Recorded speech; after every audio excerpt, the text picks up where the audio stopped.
Energy Voice is absolutely thrilled to be involved and leading on Women in New Energy. And because we've got Women in New Energy coming up in June, which you'll all have your tickets to, we are excited to bring you a podcast of some of the most interesting and exciting women working in the energy sector now. So today I am pleased to be here with Maisa Monteiro. And you are involved with Aize. You're the delivery lead with Aize. And oh my God, you have such a fantastic journey in your role in the energy industry. So welcome. Introduce yourself and tell us where you started and where you're going now. Thank you so much, Erikka, for having me today. For me, it's absolutely a dream come true to be in a podcast. It's the first time of my life that I did it. Congratulations! I'm Thank so you. glad. Thank you. Hopefully, we can make your first podcast a very exciting, fun thing to do. Thank you. Doing that. Thank you very much. So I think that my journey started, well, of course, back in Buenos Aires. I am from Argentina. Since I was really little, since I was a kid, I was really interested in science. I was really interested in how things worked. I really liked chemistry, math, physics. So I was quite, I already knew that I was going to do something related to all those things when I grew up. It is true that when I was little, my first career, let's say, choice was to become an archaeologist. Okay. My mom. That's so exciting, right? My mom, she's a fan of, like the ancient civilizations. Mm-hmm. So we had like lots of magazines, and she was all the time looking at National Geographic. You remember? I know. I used to pour it over the whole time as well too. Yeah. I loved it, and she was all the time looking at things from Egypt, like from the pyramids and things like that. So I imagine myself, like with the little tools and finding, like little helmets. Exactly, and like digging, and with the little, the little things like going through stones and finding things. So I always had that inquisitive mind and like trying to look for things. And well, of course, when I grew up, I realized that would have been really difficult. There, of course, like you should be traveling around the world for a long time. So well, at the end of the day, I was in academy, and during the last 2 years, I already wanted to know more or less what I was going to do, right? And while having a discussion with my mom, she said, I think that I have a career that would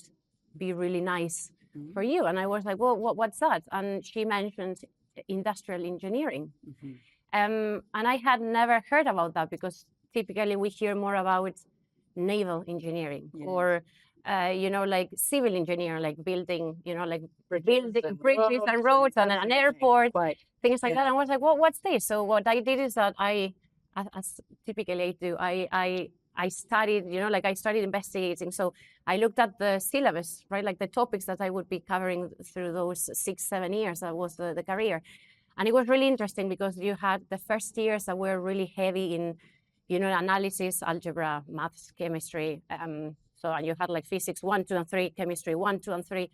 And then the following years, you started learning other things that were like quite interesting for me from an engineering perspective. So you had economics, you had human resources, you had logistics, you had an introduction to different industries like paper manufacturing, like steel. So it was like plastic. So it is a type of engineering that allows you to do many things. And I said, well, I am not sure what I want to do when I grow up, like my real job. But I wanted to study something that could give me the ability to perhaps do different things. Mm-hmm. So there I am applying for industrial engineering, and it was amazing. I am really happy that I chose that career. And it's taken you around the world, hasn't it? Yes. And was that part of your key focus? Or was that just maybe young Maisa was interested in a bit of like adventure in the world, and that's what got you there? So in fact, it was, it's interesting what you're saying, because I didn't have it planned. I can say that it was kind of destiny guided me. Absolutely. So one of the best advices that my parents gave me was towards the end of the career, they said, you need to start working before having your degree. And I remember being quite upset, because I was really nerd. I studied a lot, and I was like, I am not going to be able to manage to work and study at the same time. And they said, look, you need to understand that the world of the academics, is not the same as the work environment. So you need to try to go and work before you finish, so that you can already, hit the ground running, some sort of thing. Yeah. So I went to a job fair. Right, and I went there, young Maisa, with my CV all polished. And the sponsor of that event was at the time Repsol YPF. So Repsol, the Spaniard energy company, Yes. had acquired the Argentinian oil and gas company, YPF. Okay. And so it was the same company at that point. And I approached their stand. It was massive, it was in the center. And I just went with my CV. And as soon as I said, I am in the last years of industrial engineering, they took me on the side. They gave me an appointment, an interview for the following day. I had the interview, and within 2 days, I was hired. Oh, that's fantastic. That is a really exciting job. Now, because presumably they, what do you think they saw in young Maisa then, and that brought you into this world? I think that there were not, at that point, we were speaking about the early 2000s. So it is true that there were not many students in engineering, and particularly perhaps women. Yeah, sure. I remember of my, of the whole group, there were not many women at all. So could have been that, I will never know. But the fact was that I started a career in oil and gas, or in energy, without me thinking about it. So the good thing was that was an internship. So it was just a year and a half. And then I moved to Tenaris, that is an Italian-Argentinian company that fabricates the casings and the tubings for the wells. Okay. So you see that I just went for oil and gas, right? Because I saw it was like my kind of calling at the moment. And then I started working for one of the biggest operators, for Total Energies in Argentina. And there, coming back to your first question, I discovered traveling, right? I would spend months particularly onshore. We were near the Andes mountains, drilling. Yeah, wow. Yes. Interesting. Sure. So I was working in the drilling and wells department. So I was particularly working in completions and well servicing. So, we would be in the trailers for months, and it was just absolutely brilliant. It's the best memories that I have of my career. Okay. It was amazing. Sure. So did you find it being one of the few women maybe in that crew, kind of in the Andes working on those projects? How did you feel, and kind of what were some of the challenges that you found for that, or maybe there weren't any? Maybe it was the easiest thing since sliced bread, and women should just be in this industry without any hesitation whatsoever. Yeah, no, that's true. That's a really good question. So it was quite. There's no point in saying that sometimes it wasn't hard, because it was. I was really young. I think the first completion engineer that was female in the team. Yeah. So at the beginning it was quite hard. Also, I was studying engineering, whereas of course, like the people that were in the rig were technicians, or were people that they had never studied, right? Like they had a lot of knowledge because they had been doing that for 20, 30 years. But that clash between two people that are completely different, or two profiles of professions that are completely different, was quite difficult. So I think that as everything, I tried to approach them in a way where I wanted them to know that I wanted to learn from them. So I didn't take it as bad sometimes when they were not listening to me, or they could, or they could dismiss something, a proposal that I had, or, like I would say, like, perhaps we can do this. And they were like, no, what are you saying? You have never been here, which was a valid point, right? Like I was new. So I think that you need to approach it with an understanding that they are not sometimes angry like with you. It's the circumstance, right? Like, and you need to try to learn to navigate those human behaviors and trying to understand from where it comes. So when they saw that I really, like I kept going and I kept trying, and that I was not upset, or I didn't take it so wrongly or badly, they understood that, okay, so she's getting there, she's understanding. So they started giving me more things to do. They started allowing me to, I don't know, have a mate, like that is our national drink with them, or be around. You know what I mean. So sometimes you just need to be persistent and understand that in front of you there's another person with another another way of growing up, another reality, and you just need to bring those worlds together and to have a good communication. What I will always say is that coming from drilling and wells is that the sense of community that you have is something really big, and that has always marked me. And I am extremely proud of coming from those operations early in my life.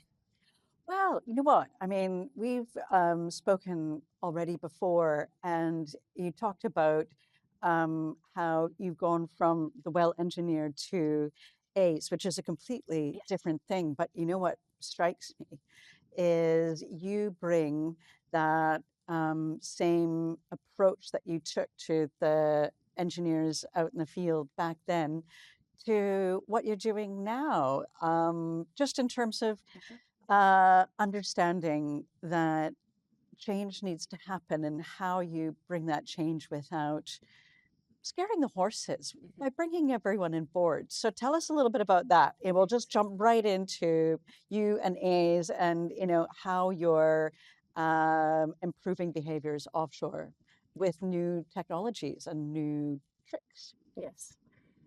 So it is true that the offshore energy community right now is really pressured. I think that we have always been pressured with different things, but it is really special what's happening now because of all the energy transition and the things that we need to, like put in place. So of course, we have challenges that are, we need to reduce costs and be really efficient.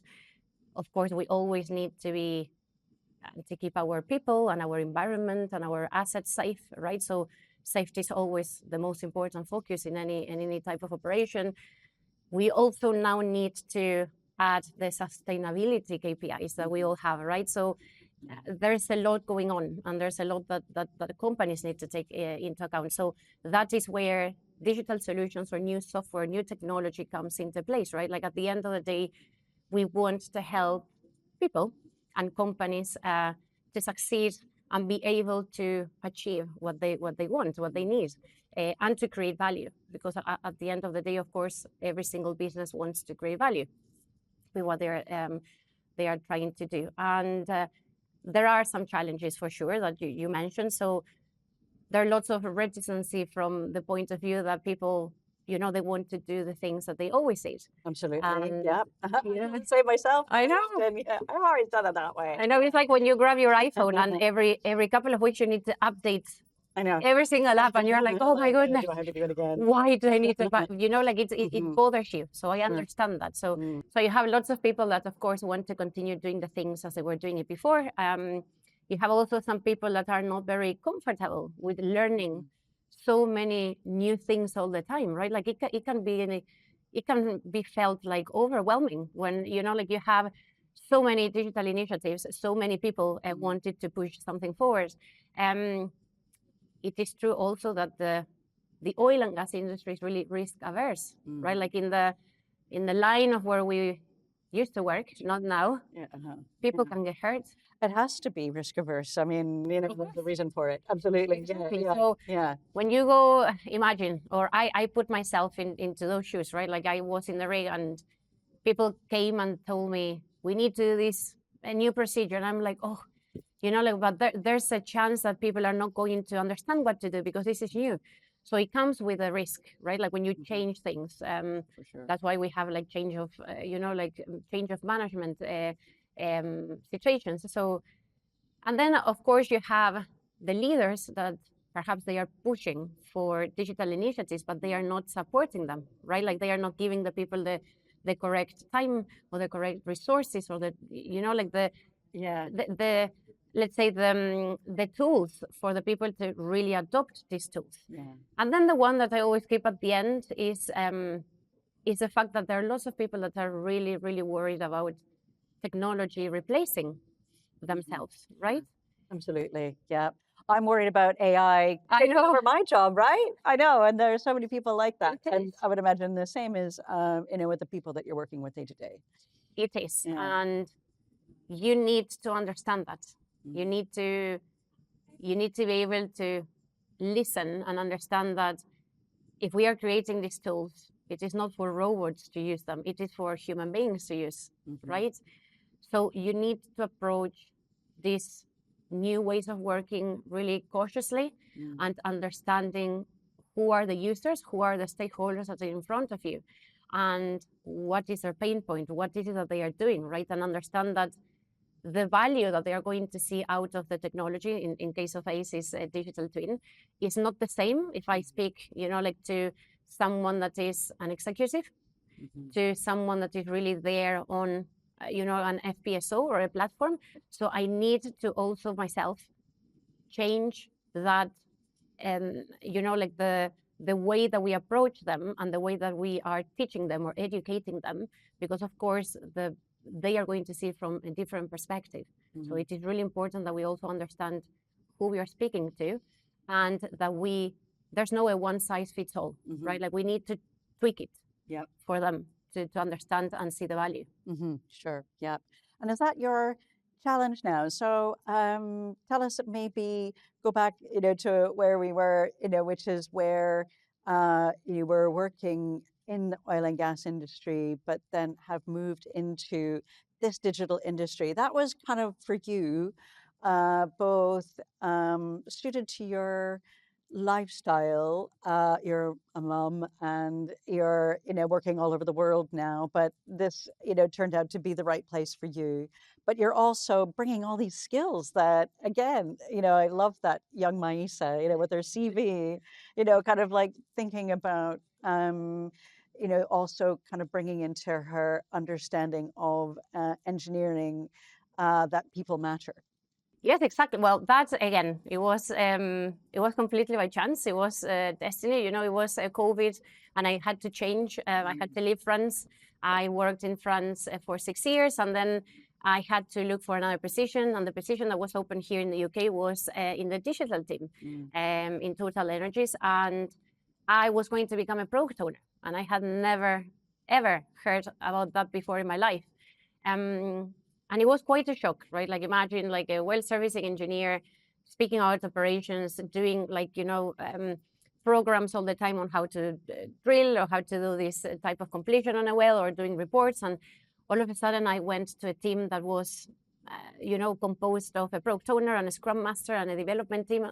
And they were speaking about, Scrum meetings, and I was like, what's a Scrum meeting? Well, we had a cadence, and we had like sprints, and we had retro sessions, and we had stand-ups, and I was like, what's going on? Like what is this culture about, right? All these bros talking about scrums. I know, what's that like? It was absolutely, like I was terrified because I didn't understand at the beginning. And the funny thing was that with time, and it didn't take me long, I just became in love with that. With the framework, with the ability to create the product. What we were doing was developing digital solutions, and I was there because I understood the user, right? So I could really translate the problems that the users were having, and I could translate it to the development team and say, look, we need to do this. This is what they need.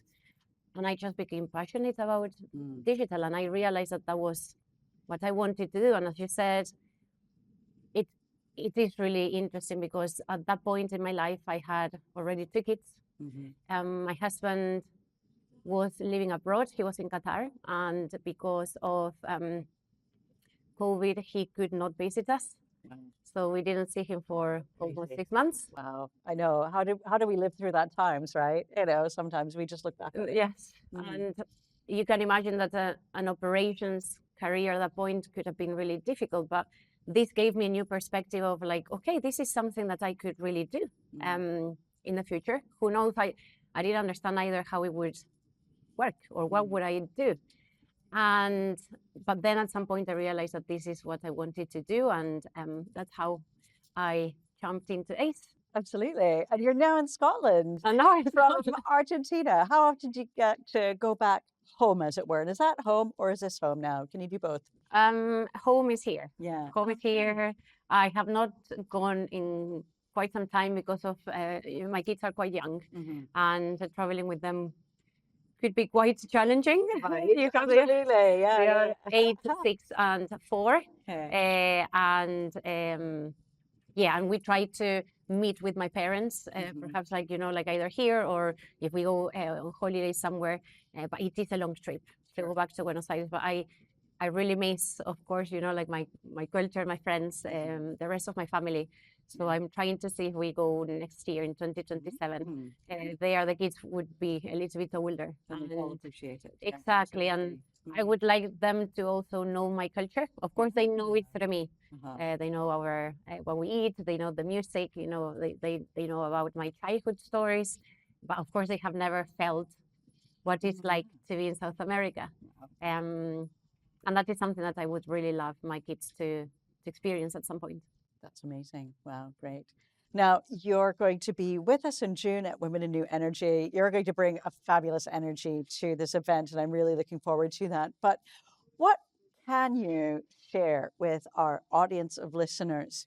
You're a very successful engineer. Engineering has brought you around the world. It's given you a really interesting life and some passionate stuff in your career. So, what is the best advice you can offer these listeners? I think looking back and remembering how little Maisa was before, I think that the first thing that is really important, and also reflecting on my career, on all my journey through different countries and everything, and now having jumped from an operational role in an operator to a software company, I think that we get too much attached to job titles. You see people in LinkedIn, of course, like updating their job title every 5 minutes, which is really nice. Of course, like I am. We know that they do it from a nice perspective, but for young people, I think that the most important thing is that they need to remember that they need to focus on skills, because the skills that you learn are more important than a job title, and those skills are transferable, right? Like you can use it.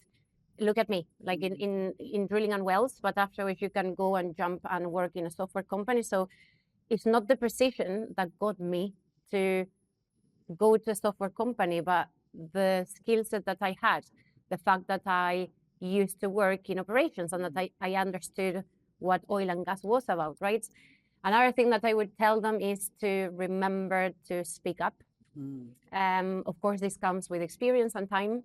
When you're younger, you are, like you're learning, you're quite green, you are listening to others, which is also really important.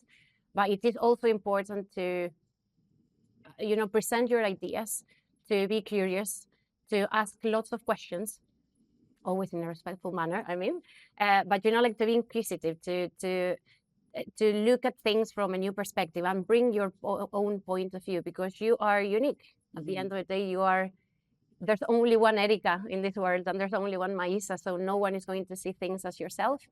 Another thing that is really nice is that I saw recently an interview that they did to President Obama, and he said, they asked him the same question, like, what would you recommend to younger generations? And he said, learn to get things done. Okay. Yeah, sure. And I think that is really nice, because we are all the time waiting for perfection, the perfect time, the perfect CV, the perfect job, the perfect whatever. And sometimes you just need to do it. You just need to get it done. So be proactive, be sometimes, pragmatic, just like go and do it. And then the last, I would say that it's really important to celebrate your successes, as it doesn't matter if they are small or big. When you go through your career, and there are going to be ups and there are going to be lots of lows. Going to be ups and downs, absolutely. And it is really, for me, it has always been really, really important to remember where I came from and remember those moments where I was not in a good place, but that I stood up and I was, even when I didn't want to continue, I just continued and I had an objective in my mind. I didn't know how that was going to work out. Don't be attached to the how, be attached to the why you're doing it and where you're going. And the universe will, will help you. I think that is really important. The careers can be, there's no way of knowing what you're going to, or where you're going to end. And I think that I am a really good example of that. Just, go after your dreams and believe in yourself and believe that can be achieved.